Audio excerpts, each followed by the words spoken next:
Hi viewers, welcome to our channel. இன்றைக்கி நம்ம சேனலில் கருவேப்பிலை பொடி தாங்க பண்ண போகிறோம்.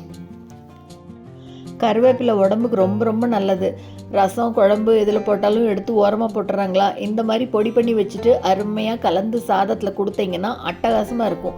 சூப்பரான இந்த ரெசிபி எப்படி பண்ணுறதுன்னு பார்க்குறதுக்கு முன்னால் இப்போ தான் நம்ம சேனலை ஃபஸ்ட் டைம் பார்க்குறீங்கன்னா கண்டிப்பாக சப்ஸ்கிரைப் பண்ணிவிட்டு பாருங்கள். கூடவே பக்கத்தில் இருக்கிற பெல் ஐக்கானில் ஆல்ங்கிறத தட்டி விடுங்க. ஸோ நான் போடுற வீடியோ எல்லாமே உடனுக்குடனே நோட்டிஃபிகேஷனாக வந்துடும். வாங்க இந்த கருவேப்பிலை பொடி எப்படி இடிக்கிறதுன்னு பார்க்கலாம்.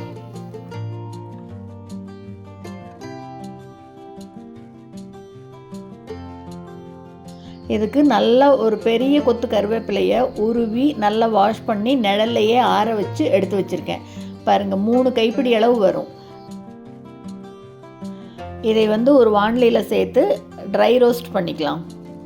கருவேப்பிலை நல்லா ஃப்ரெஷ்ஷாக இருந்ததுன்னா நல்லா மணக்க மணக்க அருமையாக இருக்கும். நல்லா அப்படி முருகலாக வறுத்துக்கணும். கருவேப்பிலை அப்படி கையில் பொடிச்சோம்னா பொடிஞ்சிடணும், அந்த அளவுக்கு முருகலாக வறுத்துக்கலாம். முடி நல்லா நீளமாக வளரணும், ஹேர் ஃபால் இருக்கக்கூடாது, கருப்பாக இருக்கணும் அப்படின்லாம் நினைக்கிறவங்க கருவேப்பிலையை நிறைய சேர்த்துக்கணும் சாதத்தில். பாருங்கள், நல்லா இந்த அளவுக்கு வறுத்துக்கலாம். கலர் அப்படி மாறி வந்திருக்கு பார்த்தீங்களா, போதும். இந்த அளவுக்கு நல்லா முருகலாக வந்த உடனே அடுப்பை ஆஃப் பண்ணிவிட்டு இதை எடுத்து ஆற வைக்கலாம். பாருங்கள், எடுத்து காமிக்கிறேன். நல்லா பொடிச்சோம்னா பாருங்கள், இந்த அளவுக்கு அப்படியே நல்லா பவுடர் ஆயிடணும் கையிலேயே. இப்போ அதே வாணலியில் துவரம்பருப்பு சேர்த்துக்கிறோம். 2 டேபிள் ஸ்பூன் அளவு துவரம்பருப்பு சேர்த்துக்கலாம். இப்போ இது கூடவே 2 டேபிள் ஸ்பூன் அளவு கடலைப்பருப்பு சேர்த்துக்கிறோம். கூடவே 3 டேபிள் ஸ்பூன் அளவு உளுத்தம்பருப்பு.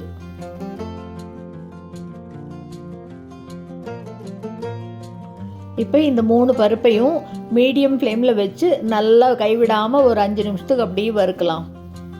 பருப்பு நல்லா பொன்னிறமாக வறுபட்டு வரணும். இந்த 3 பருப்புமே பாதி அளவு வறுபட்ட உடனே இப்போ இது கூட 1 டேபிள் ஸ்பூன் அளவு பொட்டுக்கடலை சேர்த்துக்கிறேன். பொட்டுக்கடலை முதல்ல சேர்த்து வறுத்துட்டோம்னா சீக்கிரமாக வறுபட்டுரும், கரிஞ்சிரும். அதனால் 3 பருப்பையும் முதல் பாதி அளவு வறுத்து விட்டுட்டு அப்புறமா பொட்டுக்கடலை சேர்த்து எல்லாமே நல்லா அப்படி பொன்னிறமாக வர வரைக்கும் வறுத்து எடுத்தாச்சு. பாருங்கள், இந்த அளவு வறுத்துட்டு இப்போ அடுப்பை ஆஃப் பண்ணி இதை ஆற வைக்கலாம். இப்போ அதே வாணலியில் மறுபடியும் 1 டேபிள் ஸ்பூன் மிளகு, 1 டேபிள் ஸ்பூன் சீரகம், 1 டேபிள் ஸ்பூன் வெள்ளை எள்ளு சேர்த்துக்கிறேன். இது கூடவே காஞ்ச மிளகாய் 8லிருந்து 10 மிளகாய் சேர்த்துக்கலாம். இப்போ இது எல்லாத்தையும் நல்லா வறுக்கணும். மிளகு எள்ளு ரெண்டுமே அப்படியே லேசாக தெறிக்கும். எல்லாத்தையும் சேர்த்து ஒன்றா வறுக்கும்போது ரொம்ப வெளியில் தெறிக்காது. அதே மாதிரி சீரகமும் எள்ளும் சீக்கிரம் வறுபட்டுரும். எள்ளு லேசாக கலர் மாறி எல்லாமே அப்படியே பொரியிற ஸ்டேஜ் வரணும், அந்த அளவு வறுத்து விட்டுக்கலாம். மிளகாயும் அப்படியே அதே சமயம் நல்லா வறுபட்டு உப்பி வந்துடும். பாருங்கள் அப்படியே லைட்டாக கலர் மாறிடுச்சு, தெரியுதா? இந்த அளவு வறுபட்டுதுன்னா போதும். இப்போ அடுப்பை ஆஃப் பண்ணிவிட்டு இதையும் எடுத்து கம்ப்ளீட்டாக ஆற விட்டுறலாம்.